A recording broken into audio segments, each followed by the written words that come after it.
Hey everybody, welcome back to Everything Else I Saw in 20 Insert Year here. And we're kicking things off with The Bad Guys, which was one of the best mediocre movies I've ever seen. I know that sounds like a backhanded compliment, because it is, but I do genuinely admire this movie to a degree. I hadn't seen a new DreamWorks movie since 2017 since nothing really interested me one way or the other. Like, sure, they hadn't put out anything abysmally embarrassing this era, but they weren't taking as many risks like they used to either.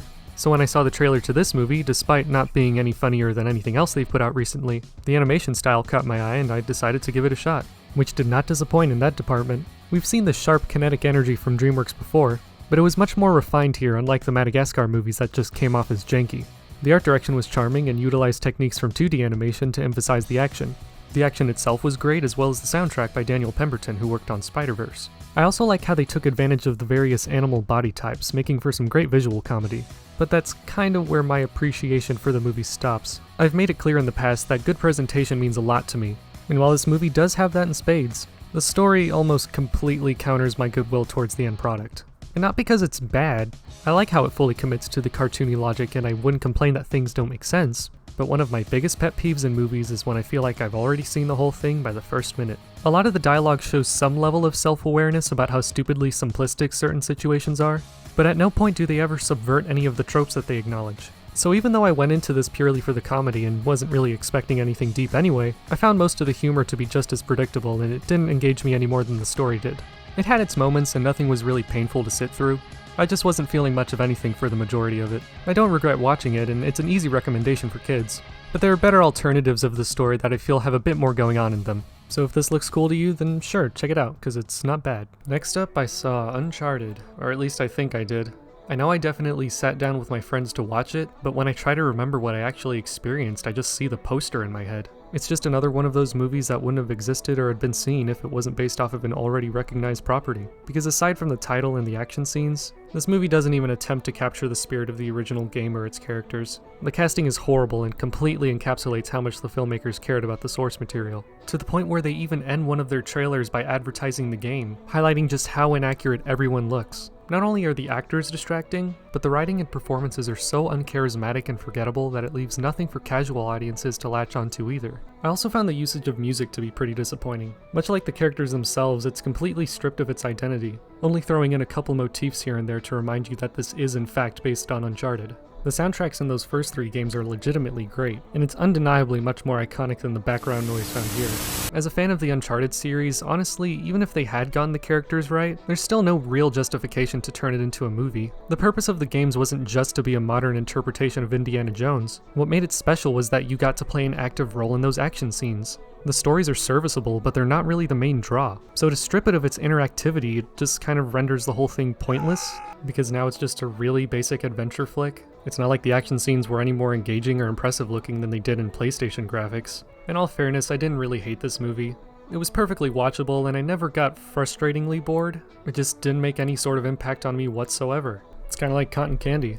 It looks like you have a lot and it might be enjoyable, but as soon as you eat it, it's just gone within seconds and you don't have time to savor anything. But I do know plenty of people who like that sort of stuff, so if you want to risk 2 hours to get maybe 1 second of enjoyment out of this, then sure, check it out. Next I saw Turning Red, and it was a pleasant surprise. When I saw the trailers to this movie, I wasn't really excited at all. It just looked like another one for the pile of hide the cute creature from society stories, and I'm just so tired of that plot. And while I can't say this brought anything new to the table to make it any less predictable, I love the way it was presented. While Lucas certainly set itself apart visually from Pixar's previous entries, it didn't really go far enough stylistically to feel like anything unique. It looked nice for sure, but it didn't make the played out story any more engaging or interesting. Whereas in Turning Red, there was a much stronger emphasis on the editing and cinematography that helped enhance the emotional and comedic beats. And the more I thought about it, it made me wonder why I liked this more than The Bad Guys. That movie also had a lot of what I was looking for stylistically, but the main difference here is that even though both of them are telling stories that I've seen 1,000 times, one of them is pushing the envelope for how they'll tell it.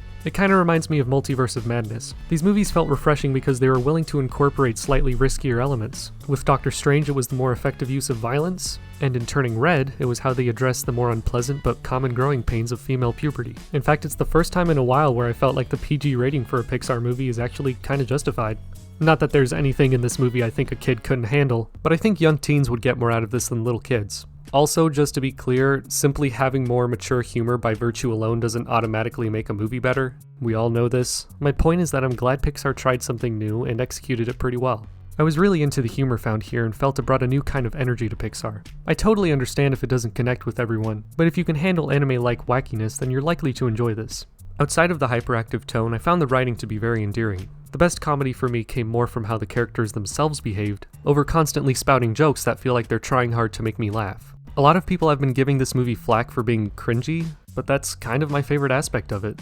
I mean, if you're gonna make a coming-of-age film that's willing to acknowledge the more uncomfortable side of growing up... Fair play. Don't make it not cringy, though.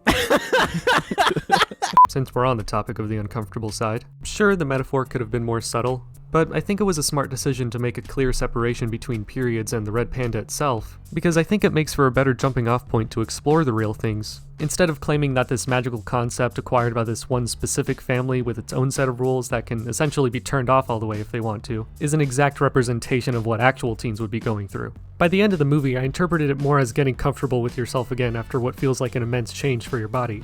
Not to invalidate the very gendered angle this movie is taking. Who do you think I am, the director of Brave? Gender has nothing to do with this movie, right? Wrong, sir. My enjoyment of a film isn't determined by how much I fit the demographic, and I think the willingness to represent different cultures is more important than not doing it at all. But you know what separates it from this pandering garbage? The fact that I can tell it came from someone who actually wanted to tell a story, not exclusively from a business whose main priority was to profit off of the most populated country in the world. So even though it doesn't reach the heights of Pixar's most original or emotional movies, it's definitely one of the most personal ones, and one I can see myself returning to many times in the future. Next, out of no obligation or influence from others, I willingly watched Zombies 3. And to answer everyone's immediate question of why did I even bother, I was more curious than anything to find out how Disney Channel would tackle a concept like zombies, since in order to make them interesting in any capacity, you'd have to be at least a little edgy, which they're incapable of doing. And the thought of that just sounded hilarious to me. There are plenty of ways to exploit creative gags from them without being straight up gory, and I'm sure they wouldn't have even been opposed to doing that if this were at least animated. Not only would there be less physical restrictions, but you could also get away with more quote-unquote violence, since everything's inherently less realistic. But what we got was the most sanitized version of zombies imaginable. I do remember one moment that had a pretty clever sight gag, but they didn't really do anything like that again, and if they did, that just speaks volumes as to how little this setup is taken advantage of. Though I will admit, as the series goes on, they do make better use of the creatures that are introduced. With the werewolves, you can just make a bunch of dog jokes, and with the aliens, you can do whatever you want. And I have no idea why they didn't just start the series off with either of them. It's not like the allegory would have worked any less, which is handled very strangely, by the way.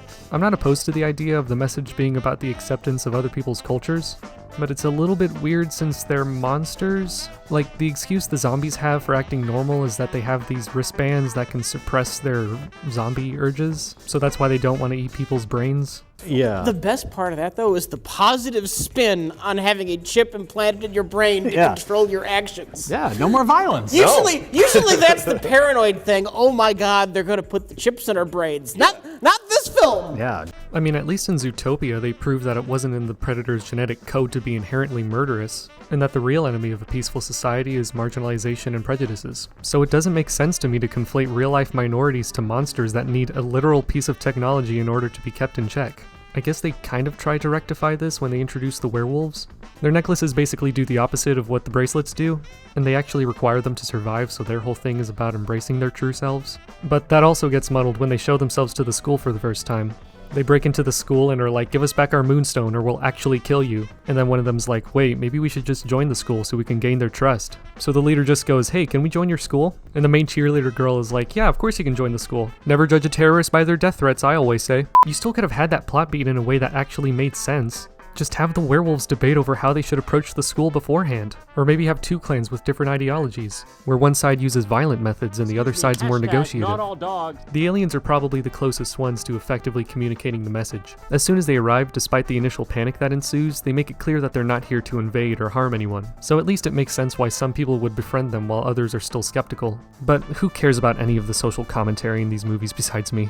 I understand this series, just like most Disney Channel movies, are just glorified music videos, which, credit where credit is due, there's some pretty solid choreography in these movies. Even if the songs are the most youth group pop tier things I've ever heard in my life, but that's to be expected from Disney Channel. I'm just saying if they're gonna make the message this on the nose, then they should probably put more thought into it. At the end of the day, I did pretty much get what I was looking for, and found it fun to analyze why these movies were such a bad idea. They're not quite so bad they're good classics, but they are competent enough to not be painful to watch either. I watched all three for God's sake, so I'd mildly recommend them as something to riff on with your friends. Next I saw Puss in Boots: The Last Wish.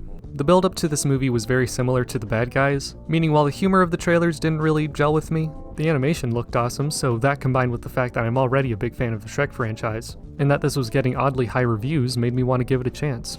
And yeah, I thought it was pretty good. Do I think it's a masterpiece? I don't know. I see where people are coming from when they say that, but there's a bit going against it that keeps me from personally agreeing. I found the comedy to be just as spotty as it was in the trailers. Half of it worked pretty well, but the other half was pretty lame, and the inconsistency of it was kind of a barrier that kept me from getting fully invested. Like, come on, do we still need to include the overbearing sidekick trope in family movies? At least he isn't the worst case scenario for this type of character, and he does serve a fairly significant purpose to the story. But after thinking about it, he kinda reminded me of Waymond from Everything Everywhere All at Once. They're both hopelessly optimistic characters that none of their peers take seriously, but wind up amplifying virtues that were important the whole time. The major difference being that Waymond isn't exclusively portrayed as an obnoxious nuisance for most of the movie. I know these films are made for different audiences, but it's not like the basis of his character is too mature for kids to handle. My point is that there's a better way to accomplish the same goal without being as annoying or cliche. Outside of that character, a lot of the jokes felt the need to over-explain themselves, which took a lot of the impact out of what otherwise might have been really cleverly written, and made running gags a lot less satisfying. So for the first third of the movie, despite some cool moments here and there, it felt like an uphill climb. But once it plateaued and the adventure got started, I slowly started to realize what people were talking about. It was surprisingly substantive and visualized concepts that were genuinely interesting. One of my favorite parts was when they used this map to get to a star that'll grant them one wish, and the path would change, showing different obstacles depending on who was touching it, along with the entire scenery surrounding them. It was such a creative way to showcase how different people's desires entail personal challenges to overcome, and that no two people's journey is the same. The themes explored in this movie are all familiar but are portrayed in ways that I've never seen before, which is exactly what I'm looking for in animated movies. The new style used to bring this story to life was very purposeful, and justified differentiating itself from the franchise prior, making for some great action scenes with a real sense of danger to them that still fit with the lighthearted tone. Most of the new characters introduced were really fun and had the perfect amount of time spent on them, each of which bringing something unique to shake up the journey.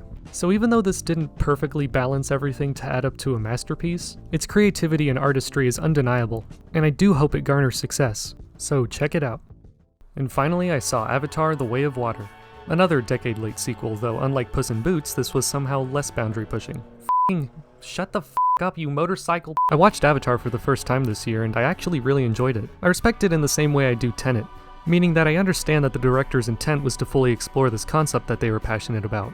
And because those ideas are realized to such an impressive degree, the story and characters taking a backseat doesn't really bother me in the same way it would in other movies. I mean, I'm one of the 12 fans of Tron, so I admit that I'm susceptible to letting a basic or lame story slide if I find the world building to be really cool. And I totally understand why people bash on these movies, but I still find it to be a valuable experience. I have so much respect for the fact that this fully realized original idea was the highest grossing film for a long time, which, considering the current biggest box office hits, probably won't happen again for a while. But most importantly, this movie does something that a lot more films should strive to do, which is to have a fight scene between a mech suit and a giant monster. That's all I'm looking for at the end of the day. As for The Way of Water, I basically got what I was looking for. I wanted to see more of Pandora, and I got exactly that.